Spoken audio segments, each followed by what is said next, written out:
Have you ever walked into a room and forgotten why you went in there? Or maybe you found yourself struggling to recall someone's name, even though you've known them for years? If that sounds familiar, don't worry, you're not alone. It happens to all of us from time to time, but as we get older, those little slips can feel a bit more unsettling. Now, here's something important. After the age of 60, your brain naturally begins to shrink. It's not dramatic all at once, but it's real. And if we're not careful, certain everyday habits, or the lack of them, can actually make that shrinkage happen faster. That's not just about memory. It affects how clearly we think, how steady our emotions are, and even how well we move and speak. But here's the good news.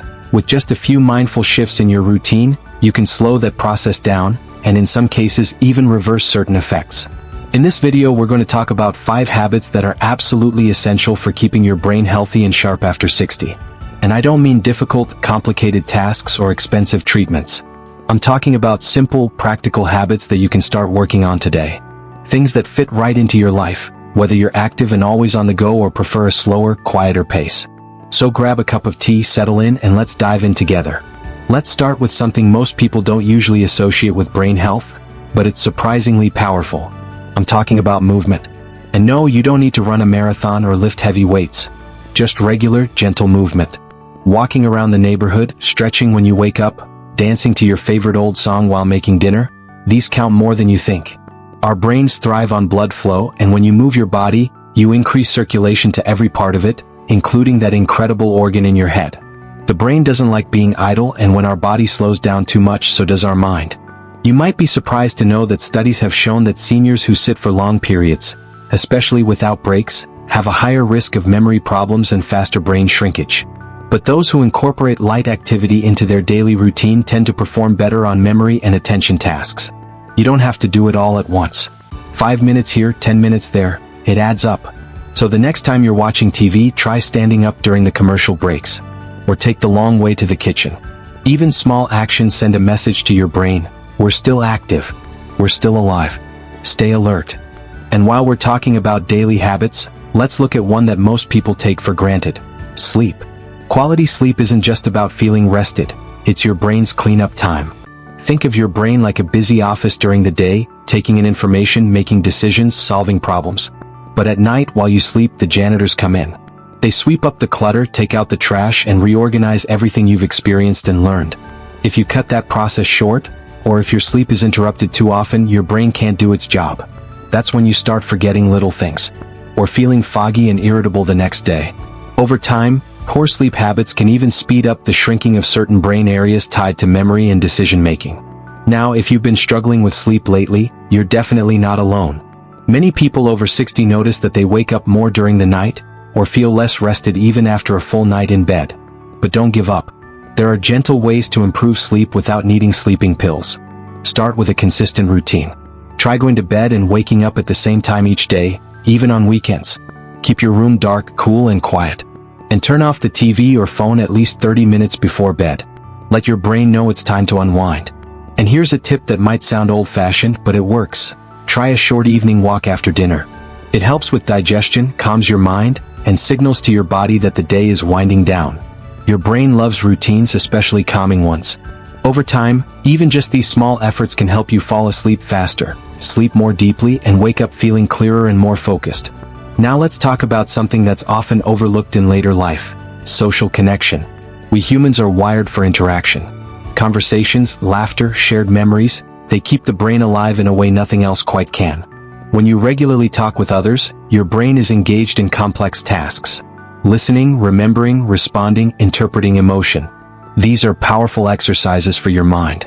In fact, research has shown that seniors who remain socially active have a significantly lower risk of cognitive decline. But in today's world, especially after retirement or if friends and family have moved away, it's easy to fall into isolation without even realizing it. The phone doesn't ring as much. Invitations slow down. Days go by without meaningful conversations. That kind of quiet can begin to wear on your mental health. It's not just about loneliness, it's about your brain not getting the stimulation it needs. So how can you bring more connection into your life even if you live alone? Start small. Call an old friend even if it's been a while. Join a book club, a walking group, or a local class, something that meets regularly. Even volunteering a few hours a week at a local charity or helping out at the library gives you a reason to connect with others. And don't underestimate the power of younger generations. Spending time with grandchildren or even helping a teenager learn a new skill can light up parts of your brain you haven't used in a while. Keeping up with conversations, sharing stories, and listening to others keeps your brain active. And more importantly, it feeds your soul. It reminds you that you matter, that you're still growing, learning, and contributing. And that feeling, that sense of belonging, is one of the best things you can give your mind. Now that we've talked about the importance of movement, sleep, and connection, let's keep going. Because there are still some powerful habits you need to know about, ones that might surprise you even more. Now, if you've been nodding along, recognizing a few of those little habits that might have slipped through the cracks, don't worry. That simply means you're self-aware, and that's already a powerful first step. You're here, you're curious, and most importantly, you care about your well-being. And believe me, your brain thanks you for that. Let's keep that momentum going. Let me ask you this. When was the last time you sat down to read a book, solve a puzzle, or even just learn something new, just for the joy of it? See, the third habit that often gets ignored is keeping your brain mentally stimulated. Now, I'm not talking about going back to school or doing algebra at the kitchen table. Mental stimulation can be as simple as trying a new recipe, learning a few words in another language, or even swapping your usual TV show for a documentary that gets you thinking. You know how they say use it or lose it? Well, that goes for your brain too. Our minds are like muscles. When we stop challenging them, they slowly start to weaken. It doesn't happen overnight, and that's what makes it so tricky. One day you feel sharp, and then over time you notice it takes a little longer to find the right word, or you walk into a room and forget why. But here's the encouraging part. The brain can build new connections even later in life. Scientists call it neuroplasticity. It means your brain isn't a fixed thing. It can adapt, heal, and grow, especially when you feed it new experiences. I'll tell you about George, a neighbor of mine. He was 72 when he picked up sketching. He said it was just for fun, something to do in the afternoons.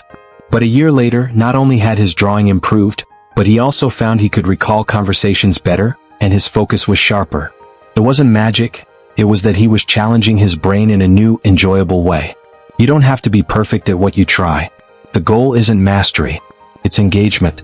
The act of trying something new, whether it's knitting, playing an instrument, or even joining a local trivia group, gives your brain that spark it craves. And let me tell you, your brain loves to be surprised. So the next time you find yourself stuck in a routine, same shows, same news, same conversations, take a moment. Ask yourself, what's one new thing I can try today? It doesn't have to be big. Even reading a magazine you wouldn't normally pick up can start the wheels turning. Now, while we're feeding the brain with knowledge, we can't forget another kind of nourishment, perhaps the most underestimated one.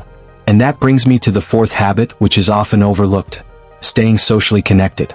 Yes, believe it or not, loneliness is one of the biggest silent threats to your brain health. It sneaks in quietly. Maybe the kids are busy, old friends have moved away, or you just don't feel like going out as much. At first, it feels like peace and quiet. But over time, isolation starts to eat away at not just your spirit, but your memory, your motivation, and your cognitive strength. Your brain thrives on connection. Every time you talk to someone, whether it's sharing a story, laughing about something silly, or even debating a different point of view, you're exercising vital mental muscles. These interactions help sharpen your thinking, expand your perspective, and create emotional resilience. In fact, studies have shown that older adults with strong social networks are significantly less likely to experience cognitive decline. It's not about how many friends you have, it's about the quality of the interactions. Think about the last time you really laughed with someone. That kind of joy isn't just good for the soul, it literally boosts your brain chemistry. Dopamine, serotonin, oxytocin, they all come into play. And these are the same chemicals that help regulate memory and emotional balance. So even if you consider yourself more introverted, find ways to connect. It could be a weekly call with an old friend, volunteering at a community center, or joining a local class, whether it's gardening, yoga, or just a coffee meetup. Technology helps too. A video chat with a grandchild, or even leaving a friendly comment in an online group, can lift your spirit and give your brain that connection it craves. I remember my Aunt Rosa, who, after losing her husband, found herself retreating more and more into her own world. It wasn't until her neighbor invited her to a book club that she started opening up again. Now, every Wednesday she looks forward to those chats. She tells me it gives her something to think about, to talk about, and most importantly, something to look forward to. And you can see it in her eyes, there's a light there that wasn't before. So don't underestimate the power of a good conversation or a shared smile. These moments might seem small, but they're mighty when it comes to keeping your brain alive and well. And if it's been a while since you reached out to someone, just do it. Don't wait for the perfect moment or the right words. A simple, "Hi, I was thinking of you," can open a door you didn't even realize was closed.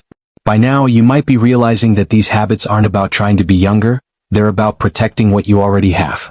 Your wisdom, your memories, your ability to think clearly, to feel deeply, to connect meaningfully. These are treasures, and they deserve to be nurtured with care and intention. Let's take a moment here. You've already learned so much and reflected on a lot. That says a lot about the kind of person you are, someone who values growth even when it's a little uncomfortable. That kind of mindset? That's what keeps the brain strong no matter what age the calendar says. Now, having looked at the ways mental stimulation and social connection nourish the brain, there's one more habit we need to talk about. Now, as we reflect on the mental stimulation and the joy of staying connected, it's time to turn our attention to the fifth habit. This one might be the most overlooked, but I promise you, it's just as crucial as the rest. I'm talking about physical exercise. I know, it's probably not the first thing you think about when it comes to keeping your brain sharp. But here's the thing. Exercise isn't just good for your body, it's absolutely essential for your brain health too. Think about it like this. Your brain is connected to your body through an intricate system of blood vessels. And when you exercise, you're sending more oxygen, nutrients, and fresh blood to your brain. This keeps it working efficiently, sharp, and agile. But don't stress if the idea of a big workout sounds daunting. You don't have to hit the gym for an hour or run a marathon. Even just a brisk walk around the block every day does wonders for your brain. It doesn't need to be intense, but it needs to be regular. And there's good news, you don't have to do it alone either. Walking with a friend, enjoying a bit of conversation, or even listening to your favorite music while you walk can add that extra spark to the experience. I remember speaking with Tom, a retired schoolteacher who had never been into exercise. He'd always preferred reading or tending to his garden, but one day, a friend invited him for a short walk around the park. At first, he was hesitant, but he decided to give it a go. Now he's out walking for 30 minutes a day, rain or shine, and he swears it's made all the difference in how clear and alert he feels. His energy levels have improved, and most importantly, he feels sharper in his thinking. Exercise, it turns out, is one of the best ways to protect your brain from shrinking and to keep your memories intact. Even something as simple as stretching, yoga, or light aerobics, just moving your body in different ways, can stimulate your brain's plasticity. It's all about that connection between mind and body, and keeping both in good shape. But here's the key. It's not about how hard or long you exercise, but about making it a part of your daily routine. Consistency is the secret ingredient. Now, I know some of you might be thinking, but I'm not as young as I used to be. What if it's too late for me?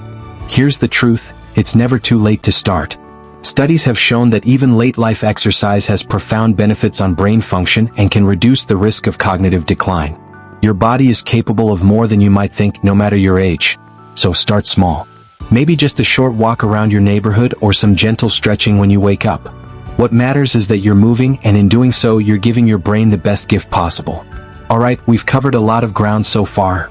Mental stimulation, social connection, and the importance of exercise.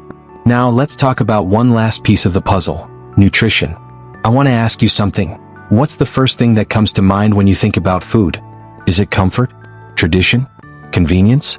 Or maybe you think about how certain foods make you feel energetic, sluggish, or somewhere in between. What you eat has an undeniable impact on your brain health. You might have heard the term brain food before, but it's more than just a catchy phrase. It's science. Certain foods are proven to help your brain stay sharp and even prevent cognitive decline. I'm talking about foods that are rich in antioxidants, omega-3 fatty acids, and healthy fats. Think about foods like fatty fish, salmon, mackerel, sardines. These are packed with omega-3s, which are vital for your brain's function. Then there are the colorful fruits and vegetables, berries, spinach, and even walnuts, which are full of antioxidants that protect your brain from the oxidative stress that causes aging. It's not about overhauling your entire diet at once though. Making small changes, one at a time, can have a big impact. Add a handful of berries to your morning yogurt, or throw a handful of spinach into your next smoothie. It's easy, it's delicious, and it's helping you keep your brain sharp. And don't forget about hydration. A lot of people overlook the importance of staying hydrated, but it's so simple. Your brain is made up of about 75% water, so it's vital to drink plenty of fluids throughout the day to keep everything functioning smoothly. Try to choose water, herbal teas, or even water-rich fruits like cucumbers and watermelon. The beautiful thing about nutrition is that the changes you make today will show up tomorrow, next week, and even years down the line. So, if you can make a few simple choices now, adding more healthy foods and cutting back on processed ones, you're giving your brain the fuel it needs to thrive for years to come. Now, I hope you're beginning to see how these habits work together. They're not isolated steps but part of a broader lifestyle that nourishes your mind, body, and spirit. You can start with one habit and build from there. It's not about perfection, it's about progress. In the end, it's the small, consistent choices you make every day that add up to a brain that stays sharp, vibrant, and ready to tackle whatever life throws at you. So take action today. Your brain will thank you for it. Before we wrap up, let's take a quick moment to reflect on what we've learned.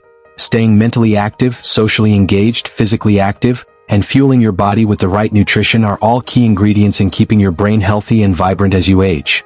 These habits are within your reach, and the best part? You don't have to do them all at once. Start small, keep going, and celebrate your progress. Thank you for spending this time with me today. I'd love to hear your thoughts. Maybe you've already started implementing some of these habits, or maybe you're planning to make a change today.